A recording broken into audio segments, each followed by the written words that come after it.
चलिए अपने समाज में अंधविश्वास कैसे फैला हुआ है उसका एक उदाहरण देती हूँ। कल ऐसे ही बच्चों में बात चल रही थी तो एक बच्चे ने कहा, आंटी जी ये टीचर ऐसे क्यों होते हैं।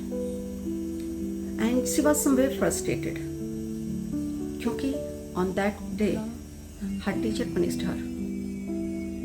She said me that aunty ji वो टीचर किसी को पीट रही थी और ड्यूरिंग दिस टाइम उनकी चूड़ी टूट गई और इन स्टूडेंट ने कह दिया कि मैडम की चूड़ी टूट गई और टीचर ने इस बात को अशुभ मानते हुए उस बच्चे को सजा दी।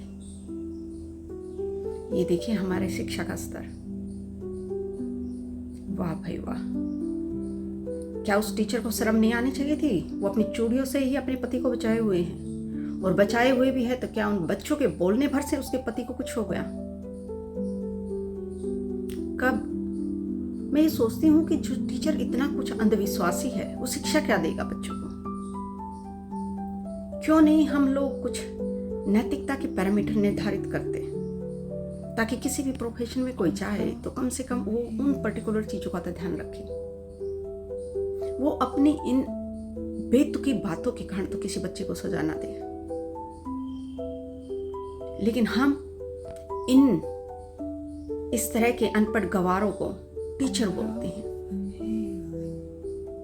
जिनका पूरा जीवन ही अंधविश्वास में और ये फालतू की चीजें करने में जाता है और वो करते करते नहीं वो बच्चों पर भी थोपते हैं। कहीं ना कहीं ये मैसेज उस बच्चे के दिमाग में और आसपास वाले बच्चों के दिमाग में डाल दिया गया। दुनिया में मोर देन 90% वीमेन है जो चूड़ियां पहनती ही नहीं, उनके कल्चर में नहीं है। इंडिया के कल्चर में भी अगर आप जाएंगे तो हड़प्पा संस्कृति से आदमी भी चूड़ियां पहनते थे। This is the symbol of beauty, it's only an ornament but we tag it. आप बताइए आजकल प्रोग्राम होते हैं, कंवारी लड़कियां नहीं पहनती क्या? उनके पति होते हैं। आजकल तो विधवाएं भी पहनती हैं, उनके पति नहीं होते तब भी। तो आपने कैसे इस चीज को सिंबल से जोड़ दिया? This is the time to be awake.